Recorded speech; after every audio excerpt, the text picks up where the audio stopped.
बिस्मिल्लाहिर्रहमानिर्रहीम। अस्सलाम वालेकुम। अब हम क्वेश्चन नंबर 17 से अपना लेक्चर शुरू करेंगे। Question number 17।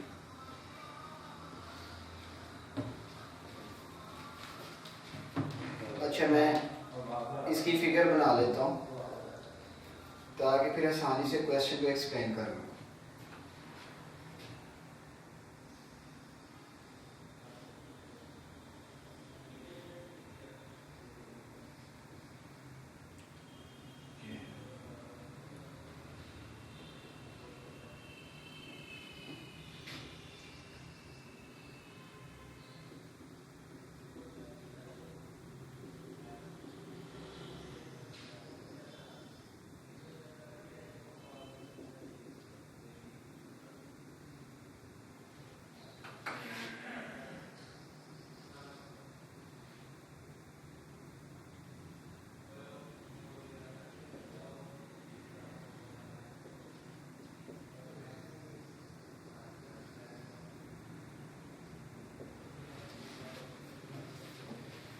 Question number 17 is show that the distance of the point P 3 minus 4 5 from the plane 2x plus 5y minus 6z is equal to 16 measured parallel to the line x by 2 is equal to x by 2 is equal to y by 1 is equal to z by minus 2 is 60 by 7।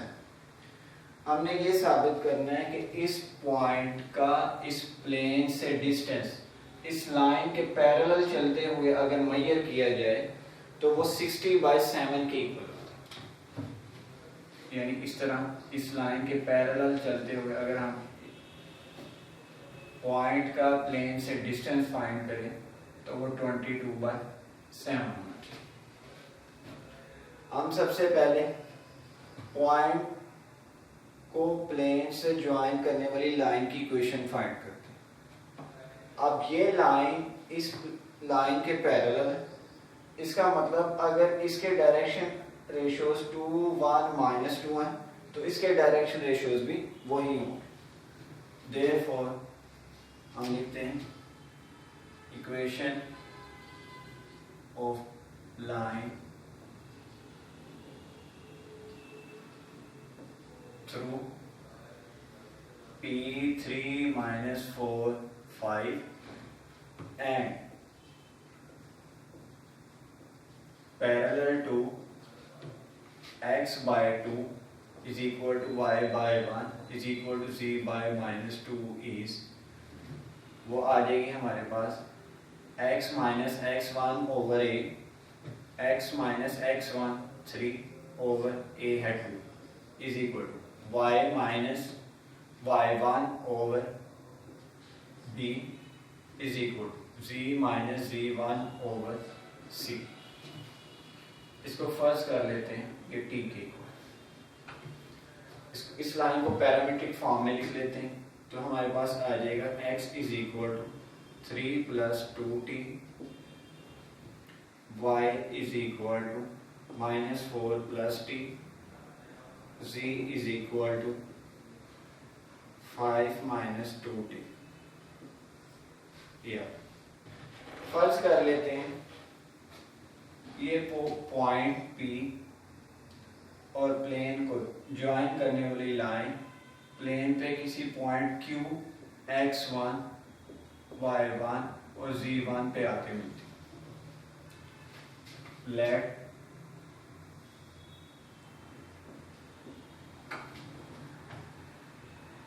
the line meet the plane at q x1 y1 0। अब ये Q point line के ऊपर लाई कर रहा है तो इसका मतलब ये लाइन की इक्वेशन को सेटिस्फाई भी करेगा और इसी तरह ये पॉइंट Q प्लेन के ऊपर भी लाई कर रहा है तो इसका मतलब प्लेन की इक्वेशन को भी सेटिस्फाई करेगा। As Q x1 y1 z1 lies on both line, अच्छा इसको मैं नाम दे देता हूँ 1 on both line 1 and given plane, so ये इसको सेटिस्फाई करेगा, इसकी इक्वेशन को सेटिस्फाई करेगा, यानी x1 is equal to 3 plus 2t, y1 is equal to 4 plus t and z1 is equal to 5 minus 2t। इसी तरह अगर ये पॉइंट प्लेन की इक्वेशन को सेटिस्फाई करेगा, इसी तरह ये पॉइंट प्लेन पे लाई कर रहा है तो उसकी इक्वेशन को भी सेटिस्फाई करेगा। Also 2x1 plus 5y1 minus 6z1 is equal to 60, जबकि x1 y1 z1 की जगह उनकी वैल्यूज लिखते जाते हैं, तो ये आ जाएगा 3 प्लस 2t प्लस 5 y1 की जगह उसकी वैल्यू माइनस 6z1 की जगह उसकी वैल्यू इज इक्वल टू 60। ये आ गया हमारे पास 6 plus 4t plus 20 plus 5t minus 30 plus 12t is equal to 60। 4 plus 5 ये 9 हो गया, 9 प्लस 12 21, 6 प्लस 20 26 माइनस 30 ये आ जाएगा माइनस 6 प्लस 26 माइनस 30 माइनस 4, ये दूसरी साइड में जाके प्लस 4 हो जाएगा, ये आ गया 20। हमारे पास t की वैल्यू आ गई 20/21।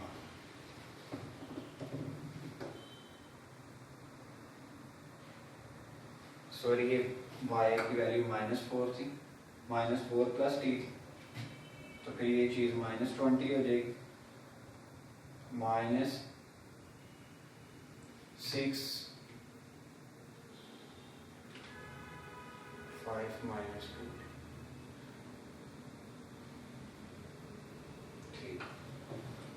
6 plus 4t minus 20 plus 5t minus 30 plus 12t, 4 और 5 9 और 12 21 हो गया।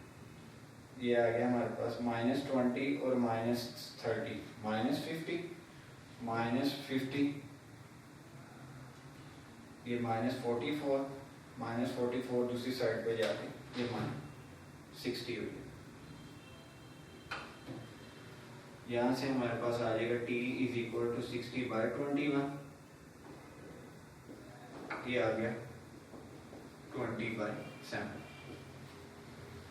Therefore q हमारे पास आ जाएगा t, ये आ गया x, इधर x1 y1 और z1 में t की वैल्यू पुट करते हैं तो वहां से x1 y1 z1 की एक्चुअल वैल्यू आ जाएगी, मतलब पॉइंट q आ जाएगा, पॉइंट q आ जाएगा, तो फिर पॉइंट q p का q से वो डिस्टेंस फाइंड करेंगे, वो यही निकल आएगा, तो हमारे पास रिक्वायर्ड आंसर आ गया। Therefore x1 is equal to 3 plus 2 into t है 20/7, ये आ जाएगा हमारे पास, ये आ जाएगा 21 प्लस 40/7 61/7 आ गया। इसी तरह y1 आ जाएगा हमारे पास 4 प्लस 20/7, ये आ जाएगा 48/7। z1 आ जाएगा 5 माइनस 2 इंटू 20/7,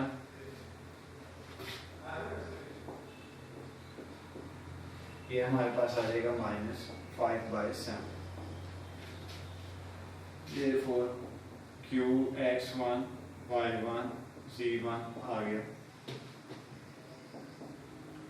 x1 है 61/7, y1 है 48/7 and z1 है -5/7. Therefore, now we find distance between P and Q. PQ distance find कर लेते हैं, वो यही आ गया. Now required distance is PQ. वो आ जाएगा x2 माइनस x1 का square plus y2 minus y1 का square plus z2 minus z1 का स्क्वायर और स्क्वायर. ये आ जाएगा 61/7 minus 3 square plus 48/7 minus 4 plus 4 का स्क्वायर प्लस -5/7 माइनस 5 का स्क्वायर. इसको हमने सॉल्व करना. ये ऐसे लेंगे, हमारे पास आ जाएगा 40/7 का होल स्क्वायर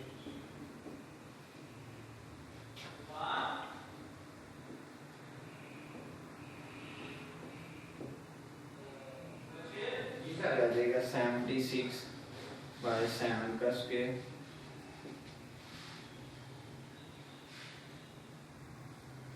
और -40/7 का स्क्वायर. इसको आप बस अब सॉल्व कर रहे हैं तो ये आफ्टर सिंप्लीफिकेशन ये 22/7 ही आ जाएगा और ये requirements.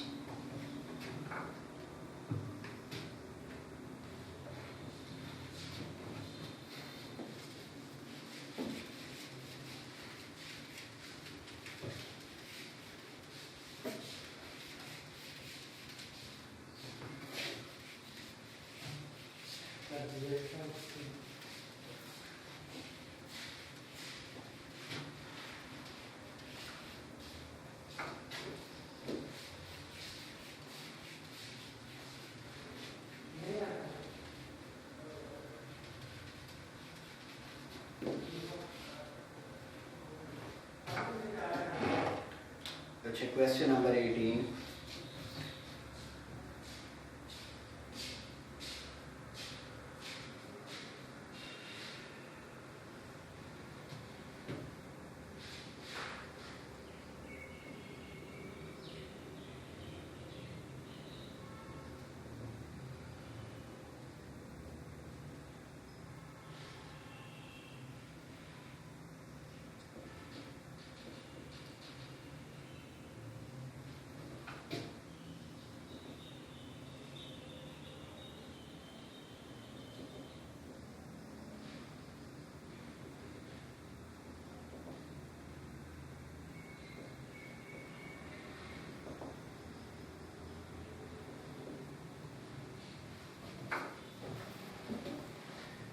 Question number 18 is show that the lines L, M intersect.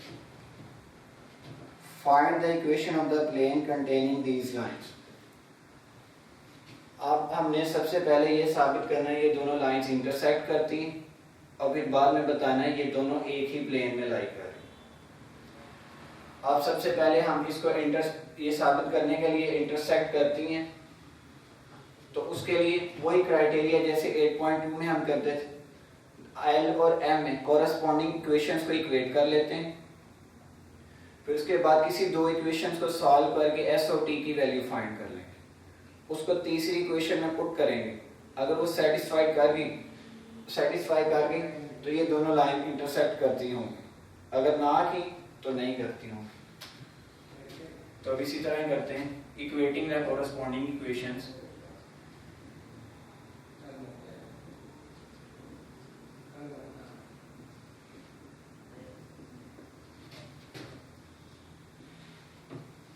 तो ये आ जाएगा 3 + 2t = -3 + 4s. 2 + t = 5 - 4s. -2 - 3t = 6 - 5s. इसका नाम दे देते हैं 1, 2 और 3. अब हम 1 और 2 को सॉल्व कर लेते हैं. फिर वहां से जो वैल्यूज निकलेंगे उसे 3 में पुट करेंगे. तो 1 और 2 को ऐड कर देते हैं. Now adding 1 and 2, 1 और 2 को अगर ऐड करें 3 + 2 5, 2t + t 3t, -3 + 5 2, और 4s - 4s से कैंसिल होगा। यहाँ से हमारे पास आ जाएगा 3t = -3 और t की वैल्यू आ जाएगी -1। इसको इक्वेशन नंबर हम 1 में पुट इन 1, ये आ जाएगा 3 - 2 = -3 + 4s, 1 + 3 = 4s and s = 1। अब 1 और 2 को सॉल्व करके हमने s और t जो निकाला इसको इक्वेशन नंबर 3 में पुट कर देते हैं। Put the values of st in 3, -2 - 3 × -1 is equal to 6 - 5 × 1, ये आ जाएगा 1 = 1। सेटिस्फाई हो गया। Therefore both the lines L and M intersect, therefore L and M intersect। अब हमने ये साबित करना है कि ये दोनों लाइंस एक ही प्लेन पे वाक़ई हैं। अच्छा, उससे पहले देखें, यहाँ 3 2 -2, ये लाइन L पे कोई एक पॉइंट है। 3 2 -2 be a point on line है, और इसको क्यों हमने डिस्कस किया वो भी पता लगा। अब हम जो एक प्लेन की इक्वेशन फाइंड करना चाहते हैं जो दोनों लाइंस को कंटेन कर, इंटरसेक्टिंग लाइंस को कंटेन कर। इसका मतलब अगर वो दोनों लाइंस को कंटेन कर रहा है तो लाइन के ऊपर लाइन के हर पॉइंट को भी कंटेन करेगा। इसका मतलब वो अगर लाइन एल एम को कंटेन कर रहा है तो लाइन एल के इस पॉइंट को भी कंटेन करेगा। We have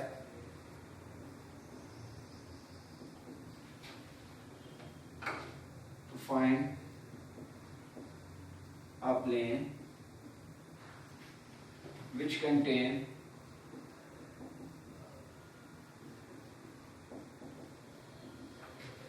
both the lines.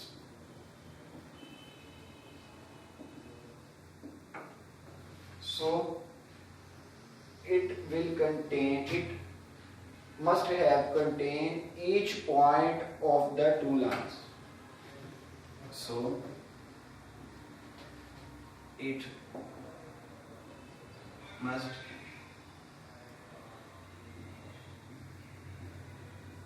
have contained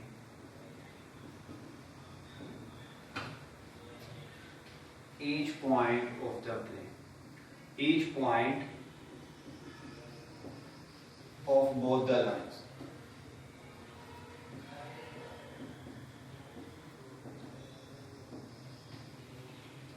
So equation of plane through the point this is given by, therefore equation of plane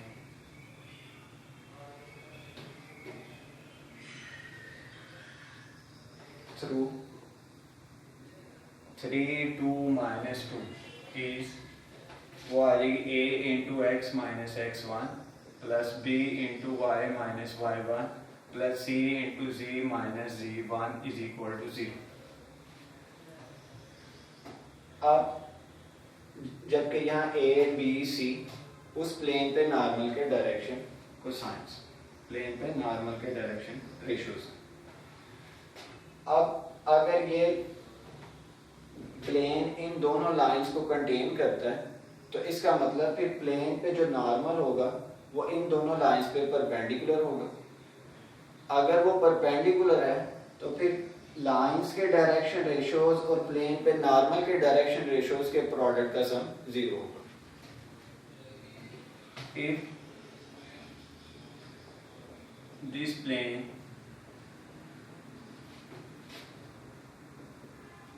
contain both the lines, then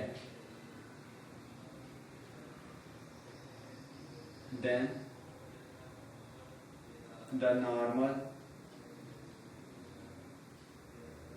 to the plane must be perpendicular to the line, to the given lines.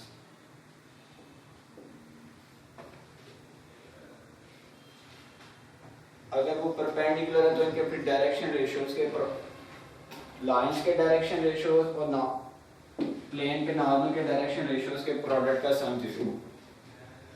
इस line के direction ratios हैं 2 1 -3 और इसके direction ratios है 4 -4 -5। Then 2 into A plus B minus 3C is equal to 0, and 4 into A minus 4B minus 5C is equal to 0. अब इन दोनों equations को हम बाय क्रैमर रूल सॉल्व करते हैं। वहां से ए बी सी की वैल्यूज आ जाएंगी, उन ए बी सी की वैल्यूज को यहाँ पुट करेंगे तो रिक्वायर्ड प्लेन की इक्वेशन आ जाएगी। Solve then by Cramer rule.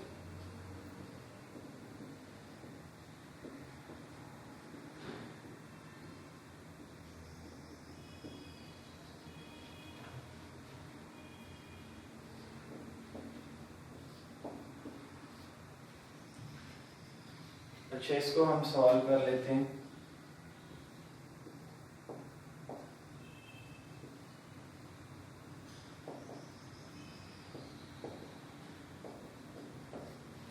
ये आ जाएगा -5 -12 -17।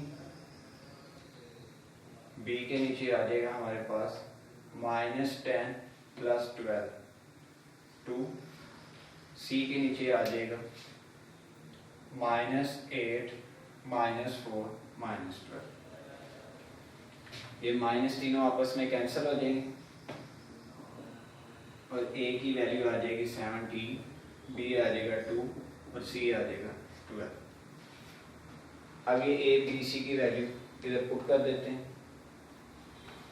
इसको हम इक्वेशन नंबर ए का नाम दे देते हैं। Therefore A becomes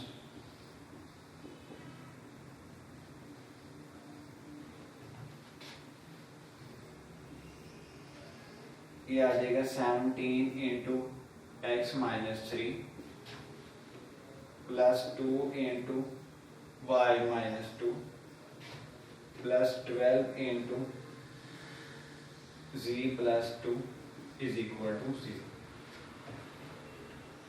17x minus 51 plus 2y minus 4 plus 12z plus 24 is equal to 0। 17x plus 2y plus 12z minus 51 और minus 4 minus 55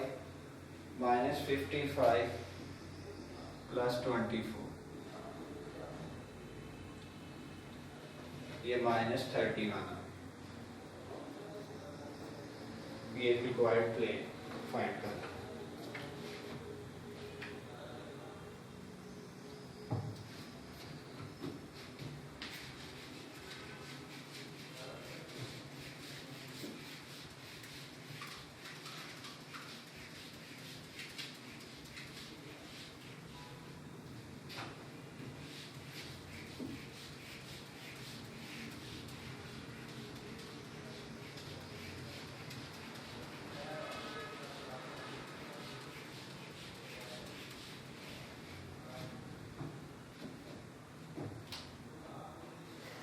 अच्छा, क्वेश्चन नंबर 19 है।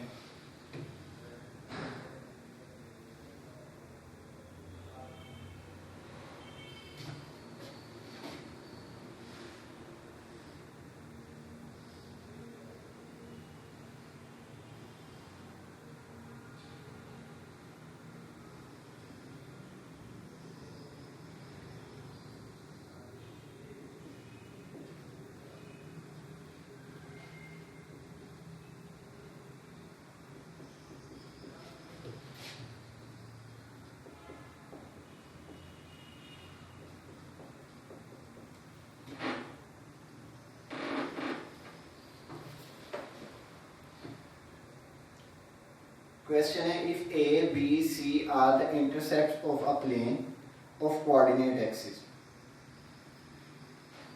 If A, B, C are intercept of a plane on the coordinate axis and R is the distance of the origin from the plane, prove that 1 over R square is equal to 1 over A square plus 1 over B square plus 1 over C square। कह रहा है एक plane है जिसका coordinate axis पे यानी x axis, y axis और z axis पे इंटरसेप्ट्स हैं A, B, C और ओरिजिन का प्लेन से डिस्टेंस r के इक्वल है, तब हमने ये साबित करना है कि 1 over r square is equal to 1 over a square plus 1 over b square plus 1 over c square. सबसे पहले हम इस प्लेन की इक्वेशन निकाल लेते हैं जिसके x, y, z इंटरसेप्ट्स हैं a, b, c respectively.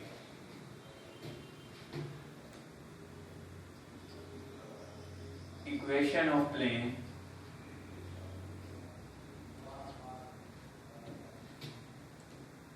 with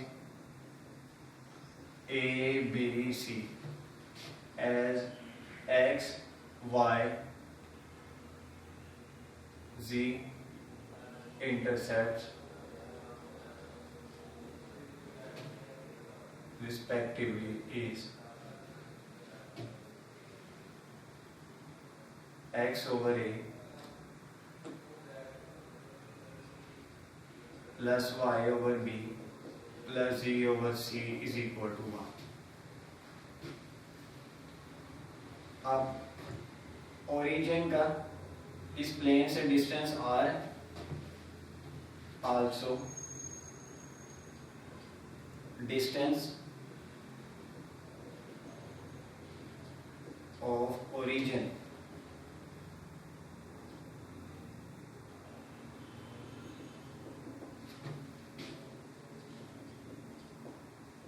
from plane is r। Distance formula use करके हम r का एक्सप्रेशन फाइंड करते हैं। r is equal to ax1 plus by1 plus cz1 plus d over square root a square plus b square plus c square. r आ जाएगा हमारे पास ax1,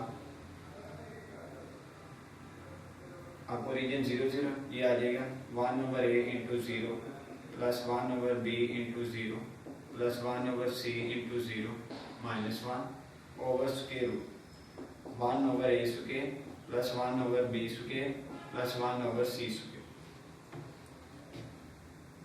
यहाँ से r आ गया हमारे पास 1 over square root 1 over a square plus 1 over b square plus 1 over c square.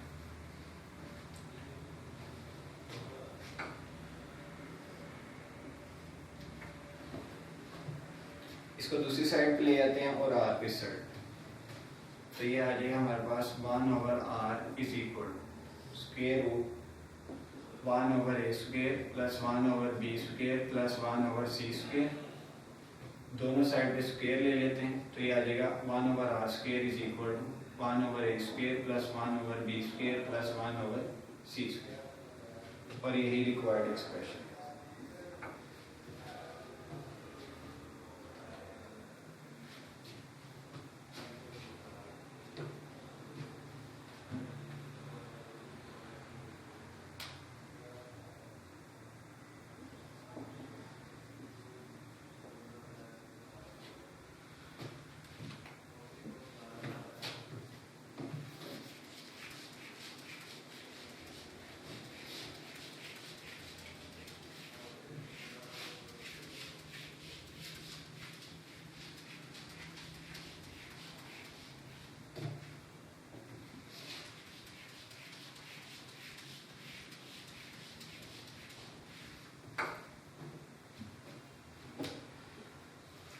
आगे क्वेश्चन नंबर 20 है।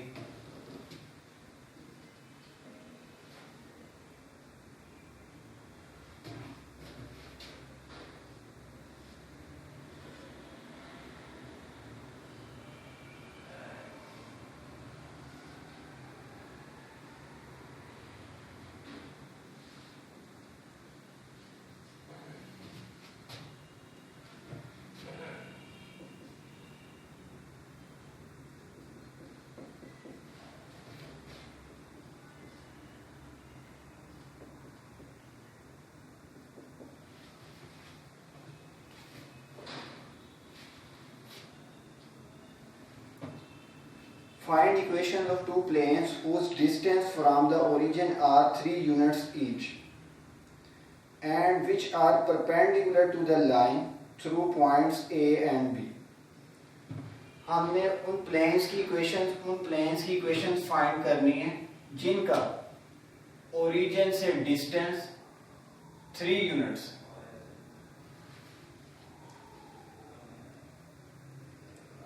मजीद उन्होंने ये बात बताई है कि ये जो प्लेन्स हमने फाइंड करने हैं रिक्वायर्ड प्लेन्स वो ए और बी पॉइंट्स को ज्वाइन करने वाली लाइन के परपेंडिकुलर। तो इक्वेशन जिनका अब वो प्लेन जिनका ओरिजिन से डिस्टेंस दे दिया गया हम इनकी इक्वेशन को पहले नॉर्मल फॉर्म में लिख लेते हैं।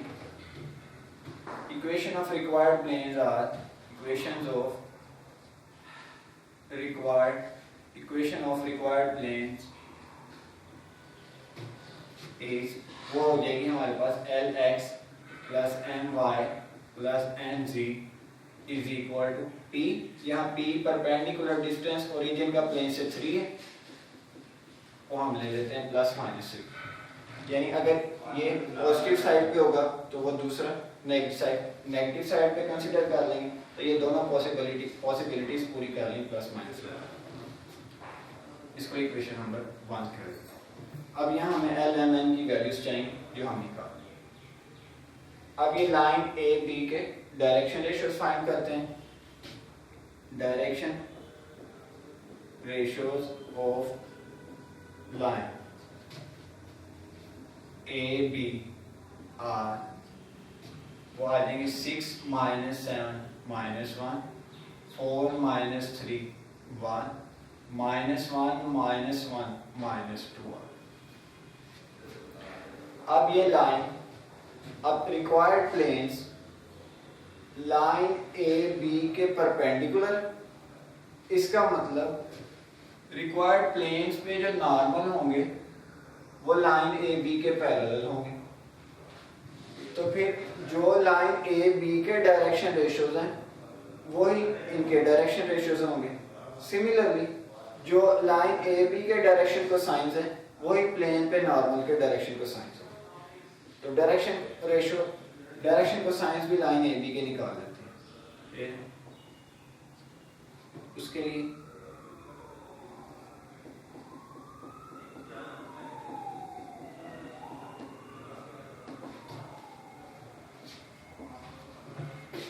therefore direction cosines of AB are 1/√6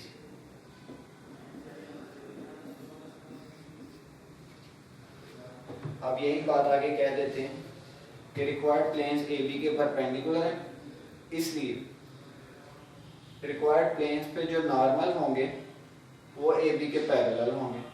इसका मतलब जो ए बी के डायरेक्शन को साइंस है वही रिक्वायर्ड प्लेन्स पे नॉर्मल के डायरेक्शन को साइंस होंगे।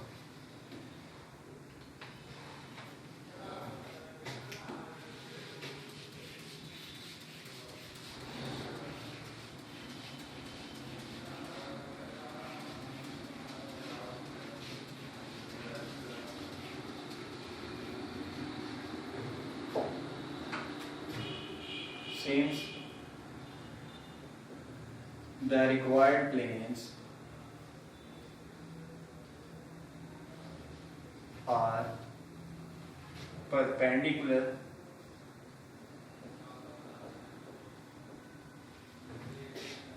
to line AB So normal to the planes will be parallel to AB. Therefore, direction cosines, therefore minus 1 by 6, 1 by square root 6, 2 by square root 6 are also the direction cosines of required planes, are also the direction cosines of normals to required planes, i.e.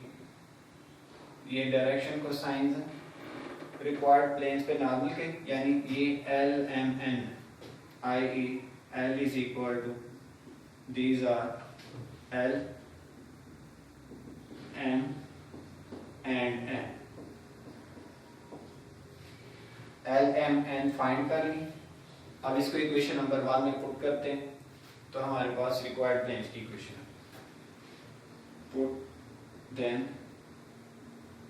इन 1, ये आ जाएगा हमारे पास minus 1 by square root 6x plus 1 by square root 6y plus 2 by square root 6 z is equal to plus minus, ये required answer. हम इसको अलग-अलग करके भी लिख सकते हैं।